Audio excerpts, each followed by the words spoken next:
നമസ്കാരം. Friendly presents EMT news today പ്രധാന വാർത്തകൾ.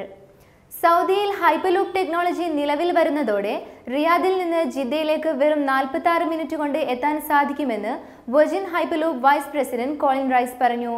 വിഷൻ 2030ന്റെ ഭാഗമായാണ് പുതിയ പദ്ധതി. റിയാദിൽ നിന്ന് നിയോമിലെത്താൻ 58 മിനിറ്റ് ആവശ്യമായി വരികയുള്ളൂ. ലോകത്തെ ഏറ്റവും വലിയ സാമ്പത്തിക പദ്ധതിയായി വിശേഷിപ്പിക്കപ്പെടുന്ന സൗദിയിലെ നിയോമും റെഡ് സീ ഗിദിയ പ്രൊജക്ടുകളുമെല്ലാം ഹൈപ്പർലൂപ്പ് നെറ്റ്വർക്കിൽ ഉൾപ്പെടും. GCC രാജ്യങ്ങളെ ബന്ധപ്പെടുത്തിക്കൊണ്ടുള്ള പദ്ധതിയെക്കുറിച്ചും കോളിൻ റൈസ് അഭിപ്രായപ്പെട്ടു. ഇതിൽ Neom, red sea project, Jeddah, Mecca, Riyadh, Kuwait city, Abu Dhabi, Dubai, Muscat എന്നീ സ്ഥലങ്ങളിൽ ഹൈപ്പർലൂപ്പിന് സ്റ്റോപ്പ് അനുവദിക്കും. ചരക്കുകൾ അതിവേഗത്തിൽ ഇറക്കുമതിയും കയറ്റുമതിയും നടത്താൻ സാധിക്കുന്നതിനാൽ ഹൈപ്പർലൂപ്പ് സൗദിയെ ഒരു മാനുഫാക്ചറിംഗ് ഹബ്ബായി വളർത്തുമെന്നാണ് പ്രതീക്ഷ. News today, Riyadh.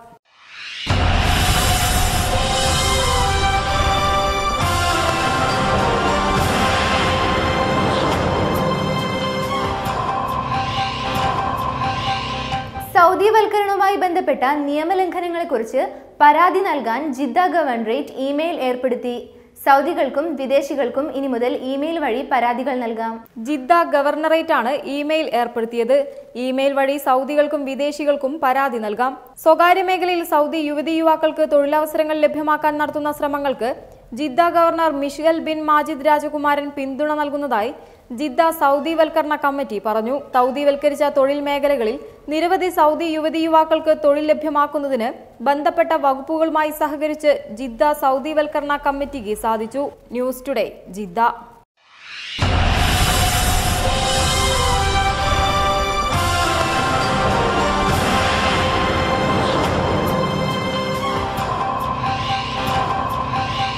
ഹജ്ജ് അനുമതി പത്രമില്ലാത്തവരും ഇഖാമ തൊഴിൽ നിയമലംഘകരും ഹജ്ജ് ദിവസങ്ങളിൽ പുണ്യസ്ഥലങ്ങളിൽ പ്രവേശിക്കുന്നത് തടയാൻ ഇലക്ട്രോണിക് ഭിത്തി സ്ഥാപിക്കാൻ നീക്കം. മക്ക പ്രവിശ്യ കൗൺസിലിന്റേതാണ് തീരുമാനം. തിരുഗേഹങ്ങളുടെ സേവകൻ സൽമാൻ രാജാവിന്റെ ഉപദേഷ്ടാവും മക്ക ഗവർണറും സെൻട്രൽ ഹജ്ജ് കമ്മിറ്റി ചെയർമാനുമായ ഖാലിദ് അൽ ഫൈസൽ രാജകുമാരന്റെ അധ്യക്ഷതയിൽ ചേർന്ന മക്ക പ്രവിശ്യ കൗൺസിൽ ഇതടക്കം നടപ്പാക്കാൻ ഉദ്ദേശിക്കുന്ന ഏതാനും പദ്ധതികളെക്കുറിച്ച് വിശകലനം ചെയ്തു. ജിദ്ദ മക്ക എക്സ്പ്രസ് വേയിലെ ഷുമൈസി ചെക്ക് പോസ്റ്റ് വികസിപ്പിക്കുന്നതിനുള്ള പദ്ധതി കൗൺസിൽ യോഗത്തിൽ സേവന വികസന കമ്മിറ്റി അവതരിപ്പിച്ചു. ഹജ്ജ് ഉംറ സീസണുകളിൽ മക്കയിലേക്ക് പ്രവേശിക്കുന്ന വാഹനങ്ങളുടെ നീക്കം എളുപ്പമാക്കാനാണ് ഷുമൈസി വികസന പദ്ധതിയിലൂടെ ലക്ഷ്യമിടുന്നത്.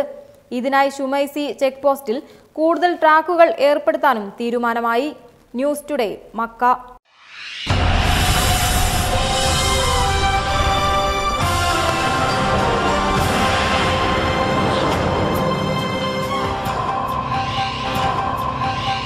ലോക്സഭാ തിരഞ്ഞെടുപ്പിൽ കേരളത്തിൽ നിന്ന് 3 സീറ്റുകൾ വേണമെന്ന അഭിപ്രായം തന്നെയാണ് തങ്ങൾക്കുള്ളതെന്ന് SKSSF സംസ്ഥാന പ്രസിഡന്റ് പാണക്കാട് ഹമീദ് അലി ശിഹാബ് തങ്ങൾ. ജിദ്ദയിൽ മാധ്യമങ്ങളോട് സംസാരിക്കുകയായിരുന്നു അദ്ദേഹം. ന്യൂനപക്ഷങ്ങൾക്ക് വേണ്ടി നിലകൊള്ളുന്ന പാർട്ടി എന്ന നിലയ്ക്ക് മുസ്ലിം ലീഗിന് കൂടുതൽ സീറ്റുകൾ അനിവാര്യമാണെന്ന് പാണക്കാട് ഹമീദ് അലി ശിഹാബ് തങ്ങൾ പറഞ്ഞു. മുസ്ലിങ്ങൾ കൂടുതൽ രംഗത്തേക്ക് വരണമെന്നും അദ്ദേഹം പറയുന്നു. കാന്തപുരത്തെ ഗ്രാൻഡ് മുഫ്തിയാക്കിയതിനെ കുറിച്ചും SKSSF തങ്ങളുടെ നിലപാട് വ്യക്തമാക്കി. കേരളത്തിൽ ഇതുവരെ ആരും സ്ഥാനം ഏറ്റെടുത്തിട്ടില്ലെന്നും അദ്ദേഹം പറഞ്ഞു. കേരളത്തിൽ നടന്നുവരുന്ന സുന്നി ഐക്യ ചർച്ചകൾ ഇപ്പോൾ നടക്കുന്നില്ലെന്നും ഹമീദ് അലി ശിഹാബ് തങ്ങൾ പറഞ്ഞു. News today, Jeddah.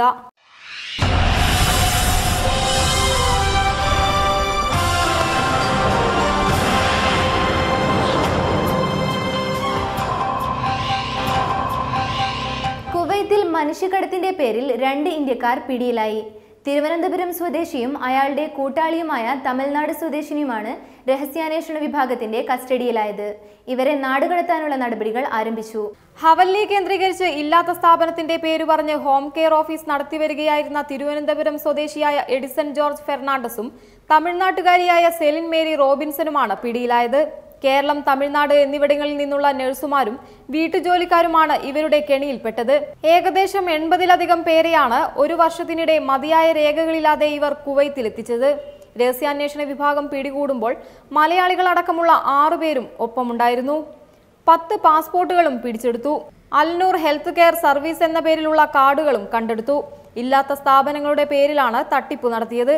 സ്വദേശി വീടുകളിലെ വൃദ്ധന്മാരെ പരിചരിക്കാൻ നഴ്സുകളെ നിയമിച്ചാണ് തട്ടിപ്പ്. ലൈസൻസോ മറ്റ് രേഖകളോ ഇല്ല.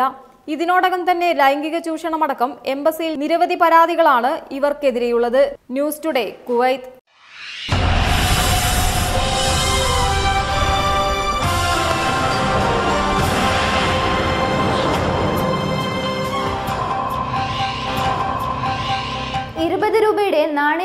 കേന്ദ്ര ധനകാര്യ മന്ത്രാലയത്തിന്റെ തീരുമാനം. 2 നിറത്തിൽ 12 കോണുകളുള്ള രൂപത്തിലായിരിക്കും നാണയം. 2 നിറത്തിലാകും 27 മില്ലി ലിറ്റർ നീളത്തിലുള്ള നാണയം പുറത്തിറങ്ങുക. നാണയത്തിന്റെ പുറത്തുള്ള വൃത്തം 65% ചെമ്പും 15% സിങ്കും 20% നിക്കലും ഉപയോഗിച്ചാവും നിർമ്മിക്കുക. നടുവിലെ ഭാഗത്തിന് 75% ചെമ്പും 20% സിങ്കും 5% നിക്കലും ഉപയോഗിക്കും. 10 രൂപ നാണയം ഇറങ്ങി 10 വർഷം തികയുന്ന സമയത്താണ് പുതിയ 20 രൂപ നാണയം ഇറക്കാനുള്ള സർക്കാർ തീരുമാനം. നോട്ടുകളെ അപേക്ഷിച്ച് നാണയങ്ങൾ ദീർഘകാലം നിലനിൽക്കുമെന്ന വിലയിരുത്തലിലാണ് നാണയം പുറത്തിറക്കുന്നതെന്ന് റിസർവ് ബാങ്ക് വൃത്തങ്ങൾ അറിയിച്ചു. News today, New Delhi.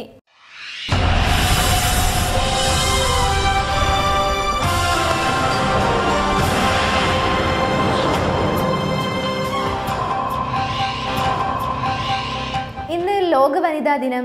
സ്ത്രീ ശാക്തീകരണത്തിന്റെ ഭാഗമായ മികച്ച നാഴികക്കല്ലാണ് സ്ത്രീകൾക്കായുള്ള വനിതാ ദിനം. സ്ത്രീ നേടിയ മുന്നേറ്റത്തിന്റെ ഓർമ്മപ്പെടുത്തൽ കൂടിയാണ് ഈ ദിനം. സ്തനാർബുദ നിർണയത്തിന് പുതിയ വഴിത്തിരിവായ ബ്രാ രൂപകൽപ്പന ചെയ്ത ശാസ്ത്രജ്ഞ ഡോക്ടർ എ സീമയ്ക്ക് കേന്ദ്ര സർക്കാർ നാരി പുരസ്കാരം സമർപ്പിക്കുന്നത് ഈ വനിതാ ദിനത്തിലാണെന്ന പ്രത്യേകതയുമുണ്ട്. കേന്ദ്ര വനിതാ ശിശുക്ഷേമ മന്ത്രാലയമാണ് നാരീശക്തി പുരസ്കാരം നൽകുന്നത്. 1 ലക്ഷം രൂപയുടെ പുരസ്കാരമാണ് സീമയ്ക്ക് ലഭിക്കുക. സ്ത്രീകളുടെ ഉന്നമനത്തിന് നൽകിയ സംഭാവന കണക്കിലെടുത്താണ് തൃശൂർ സീമെറ്റിലെ ശാസ്ത്രജ്ഞയായ സീമയ്ക്ക് പുരസ്കാരം. വനിതാ ദിനത്തിൽ ദില്ലിയിൽ നടക്കുന്ന ചടങ്ങിൽ രാഷ്ട്രപതി രാംനാഥ് കോവിന്ദ് സീമയ്ക്ക് പുരസ്കാരം നൽകും. സെൻസറുകൾ ഘടിപ്പിച്ച ബ്രാ ധരിച്ചാൽ രോഗബാധയുണ്ടോ ഇല്ലയോ എന്ന് അറിയാം. അർബുദം ബാധിക്കുന്ന താപനിലയിലെ വ്യത്യാസം സെൻസറുകളിലൂടെ തിരിച്ചറിയാൻ കഴിയും. വെറും 15-30 മിനിറ്റിനുള്ളിൽ രോഗം നിർണ്ണയിക്കാൻ കഴിയും. സെൻസറുകൾ ഘടിപ്പിച്ച ബ്രാ നിർമ്മിക്കാൻ 500 രൂപയിൽ താഴെ മാത്രമാണ് ചിലവായത്. വാണിജ്യാടിസ്ഥാനത്തിൽ 200 രൂപയ്ക്ക് ബ്രാ ഉൽപ്പാദിപ്പിക്കാമെന്നും സീമ പറഞ്ഞു. മലബാർ ക്യാൻസർ സെന്ററിൽ 117 രോഗികളിൽ നടത്തിയ പരിശോധന വിജയമായിരുന്നു. മാമോഗ്രാം പരിശോധനാ ഫലത്തിന് സമാനമായിരുന്നു ബ്രാ ഉപയോഗിച്ച് നടത്തിയ പരിശോധനാ ഫലമെന്നും ഡോക്ടർ സീമ പറയുന്നു.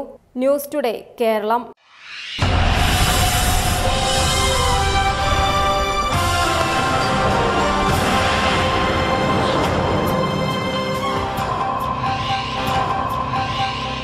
വേനലവധിക്ക് മുമ്പെയുള്ള പരീക്ഷാ തയ്യാറെടുപ്പിലാണ് വിദ്യാർത്ഥികൾ. പരീക്ഷയ്ക്കായുള്ള ആരോഗ്യകരമായ മാനസിക നിലയും ഏകാഗ്രതയുമാണ് കുട്ടികൾക്ക് ആവശ്യം. വരാൻ പോകുന്ന പരീക്ഷാ ദിനങ്ങളെ കൈകാര്യം ചെയ്യാൻ അത്യന്താപേക്ഷിതമായ ചില മുന്നൊരുക്കങ്ങൾ മാതാപിതാക്കളും ശ്രദ്ധിക്കേണ്ടതുണ്ട്. കാലം മാറിയതനുസരിച്ച് കുട്ടികളിലെ പരീക്ഷാ പേടിയും ഒഴിയുകയാണ്. മാനസിക സമ്മർദ്ദങ്ങളിൽ ഉലയുന്ന കൗമാരങ്ങളിൽ നിന്നും വലിയ ഉണർവാണ് ചുരുങ്ങിയ കാലയളവിൽ യുവതയ്ക്കുണ്ടായത്. ഇതിൽ ഏറ്റവും പങ്കുവഹിക്കുന്നത് മാതാപിതാക്കളാണ്. കുട്ടികളുടെ സംസാരത്തിലും പെരുമാറ്റത്തിലും ഉണ്ടാകുന്ന മാറ്റം മുതൽ ഉറക്കത്തിലുണ്ടാകുന്ന കുറവ് വരെ പരീക്ഷയെ ബാധിക്കും. പരീക്ഷ നടക്കുന്ന കാലയളവിൽ ഇത്തരം സന്ദർഭങ്ങളെ നിഷ്പ്രഭം തടയാവുന്നതാണ്. ഇതിന് കുട്ടികൾ അമിത ടെൻഷൻ അടിക്കാനുള്ള സാഹചര്യങ്ങൾ ഒഴിവാക്കണം. പരീക്ഷയ്ക്ക് പറ്റിയ കുടുംബാന്തരീക്ഷം സൃഷ്ടിച്ച് കുറ്റപ്പെടുത്തലുകളും ഉപദേശങ്ങളും ഒഴിവാക്കി ആത്മവിശ്വാസവും പ്രോത്സാഹനവും നൽകണം. പരീക്ഷ കഴിഞ്ഞാൽ കിട്ടുന്ന മാർക്കിന്റെ വിശകലനം ഒഴിവാക്കി നന്നായി ഉറങ്ങാനുള്ള സമയം അനുവദിക്കുക. വേനൽക്കാലമായതിനാൽ കുടിവെള്ളത്തിന്റെ അളവ് കൂട്ടാം. പരീക്ഷയ്ക്ക് പോകുന്ന കുട്ടിയുടെ ആത്മവിശ്വാസം കൂട്ടാൻ പ്രത്യേകം ശ്രദ്ധ വേണം. അനുഗ്രഹം നൽകി ധൈര്യവും മനഃസാന്നിധ്യവും വളർത്തുന്ന നല്ല കാര്യങ്ങൾ വേണം ഈ സമയം പറയാൻ. പരാജയങ്ങൾ ഉണ്ടായാലും അവയെ അതിജീവിച്ച് മുന്നേറണമെന്ന് എപ്പോഴും കുട്ടിയെ ബോധ്യപ്പെടുത്തണം. ഇത്തരം ചെറിയ കാര്യങ്ങളിലെ മാറ്റങ്ങൾ കുട്ടികളിൽ വലിയ വ്യതിയാനമുണ്ടാക്കും. News today.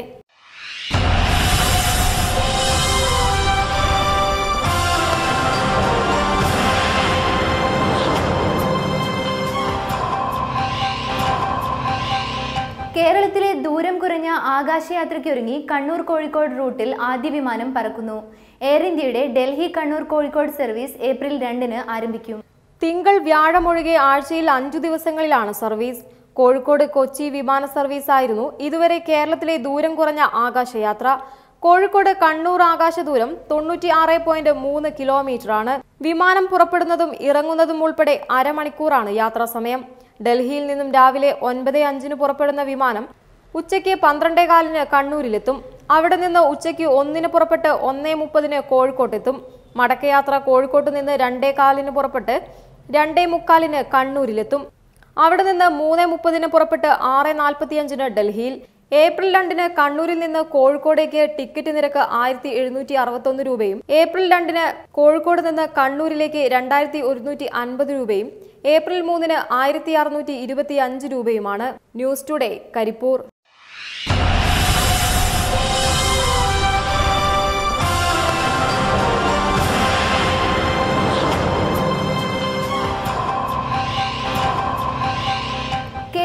മലയാളി നഴ്സുമാർക്ക് ബ്രിട്ടനിലേക്ക് പോകാൻ സുവർണാവസരമൊരുങ്ങുന്നു.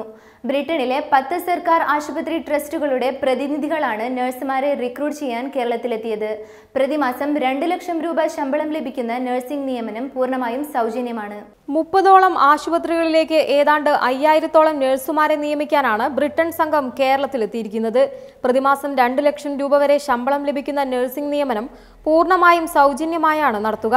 മാത്രമല്ല, തെരഞ്ഞെടുക്കപ്പെടുന്ന നഴ്സുമാർക്ക് visa fee, work permit fee, ചികിത്സാ ചെലവ്, വിമാന ടിക്കറ്റ്, ആദ്യ 3 മാസത്തെ താമസം എന്നിവ സൗജന്യമാണ്. അർഹരായ അപേക്ഷകർ uknurse@vostec.co.uk എന്ന മെയിൽ ഐഡിയിലേക്കാണ് ബയോഡാറ്റ അയക്കേണ്ടത്. മാർച്ച് 4 മുതൽ 16 ദിവസം ഈ പ്രതിനിധികൾ ഇന്ത്യയിലുണ്ടാവും.